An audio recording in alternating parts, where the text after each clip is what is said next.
Hello, everyone. Welcome back to Grounded in Motion. I'm your host, Dr. Renee Whynes, and today's episode is one of the most personal and important ones I've ever recorded. It's about hope, but not the soft, poetic kind that's romanticized, not the kind that waits for perfect circumstances or the right timing. I'm talking about active hope, the kind you build, the kind you strengthen, the kind you practice, one imperfect day at a time. So today, I'd like to share my personal story with you. The first time I knew what breast cancer was, I was 13. I was sitting in the doctor's office with my dad when they told us there was a lump the size of a peanut in my left breast. At that age, I didn't truly understand fear, but I understood instinctively that something wasn't right, that something hidden and unsettling was happening inside my body. I couldn't name the fear then, but I felt it. Years later, about 10 years ago, I found two lumps, one just above my left breast and another tucked under my armpit, and they appeared overnight. This time, I was scared, really scared. I called my doctor immediately. Within 24 hours, I was sent for an ultrasound, followed by a mammogram. And here's the reality. Since turning 40, mammograms have become a regular part of my life, each one followed by a biopsy. And every time, I've received the same result. It's benign. Unlike so many women, I have never heard the dreaded diagnosis, but that doesn't make it easier. Because every time, there's always that quiet, suspended moment where I hold my breath and wonder, is this the moment everything changes? That moment changed me. It changed how I honor my body, how I use my time, how I show up in motion and in stillness.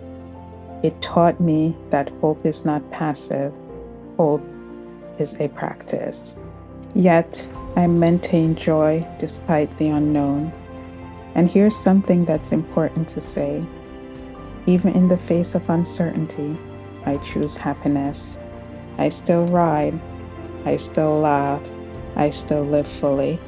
Not because I've conquered the unknown, but because I refuse to let the unknown rule my joy. Fear is real, but so is joy, and I refuse to wait for certainty to let myself feel alive. Happiness, like hope, is something I practice. Until recently, a friend of mine shared this article with me in the Bicycling magazine titled "The Fiercest Sisterhood in Cycling." It struck me deep in my core. It wasn't just about bikes. It was about women showing up for each other through cancer, through illness, through grief, and through fear. It reminded me of one of the shared strength created when we moved together. There was a line in the article that shattered me in the best way.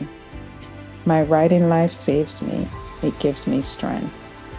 Cycling has done that for me too, not as a single moment of rescue, but as a constant return to myself. Through motion, through breath, through space to feel, to heal, and to hope. That article reminded me, hope is not the reward at the end of the journey. Hope is the path itself. So people often ask me, Renee, why do you ride so many miles? Why so long? And why so hard? And I answer from the truth. I ride to raise awareness for cancer. I ride for survivors. I ride for those still fighting. I ride for the families holding invisible weight. I ride for the ones we lost, whose memories become a quiet tailwind on every mile. Cancer touches every community, including mine. For me, Riding is more than physical endurance. It's movement with purpose. It's advocacy in motion. It's a way of saying, I'm here and I won't stop showing up. In rides like Closer to Free, I feel that purpose in every pedal stroke, shared with thousands who believe that healing, hope, and action can coexist. Every mile becomes a message. You are not alone, we ride with you.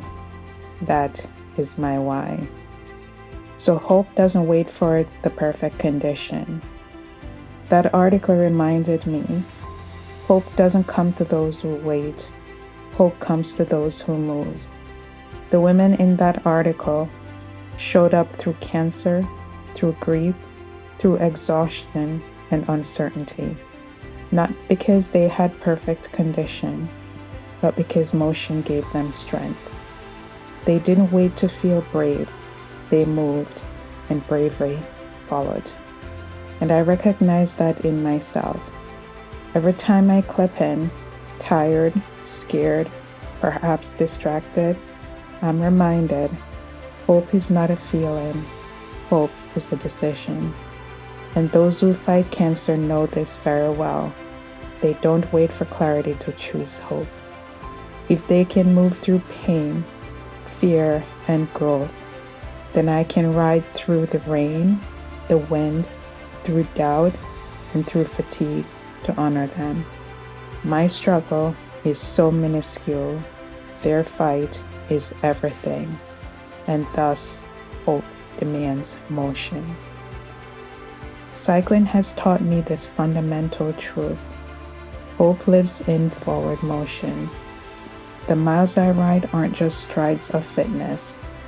They are breaths, they are prayers, they are messages of resilience to myself and to those I ride for. And every time I'm reminded, hope doesn't just happen. Hope is built, 1 mile, 1 breath, 1 movement at a time.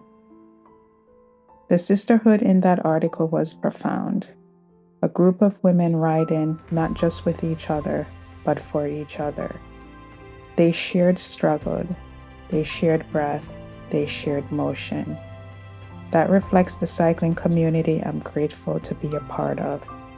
Riders who show up with heart, resilience, and compassion for causes bigger than kilometers. When we ride for cancer, we ride as a unified voice, saying, we see you, we honor you, we ride beside you. And slowly, hope becomes something communal, something bigger than any of us. So this is a message for my listeners today. If you're listening right now and waiting for the right moment to begin, if fear is louder than faith, if uncertainty feels like a detour, I want you to hear this. There is no perfect moment. There is only now. Hope isn't built during perfect conditions. Hope creates conditions for courage. 1 breath, 1 mile, and 1 brave moment. If you can't run, walk. And if you can't walk, stand. And if you can't stand, just breathe. Just don't stop. Hope will meet you in motion. So please close your eyes with me and take a slow breath and ask yourself, where in my life am I waiting for the perfect condition? And what small action can I take today to move forward anyway? Write it down, speak it, carry it, and act on it. Hope is not passive. Hope is a practice. This episode is dedicated to the survivors, the fighters, the families living between breaths, the medical team who walk people back to hope, and the beautiful, powerful souls we've lost who remain present in every mile. You're the reason I ride. Thank you for joining me for this episode of Grounded in Motion.